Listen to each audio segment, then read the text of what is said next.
passada agora. E aí, Adãozinho, beleza? Tranquilo? Bora abrir aqui os camburões. Vai colocar carvão ou tirar agora? Não, tirar agora.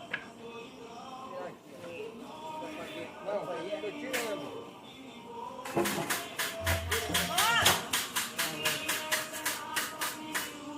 Olha aí, pessoal, pra vocês verem. Queimou, beleza. Queimou bem mesmo. Agora eu vou fazer aquela sacolinha, né, que é pra levar os comércios. Olha aí, ó. Olha aqui pra vocês verem. Olha como é que fica aquelas madeiras grossas que é colocada aqui, ó. Aí, ó. Tudo carvão aí, ó.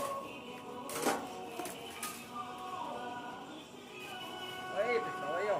Tudo carvão aqui, ó.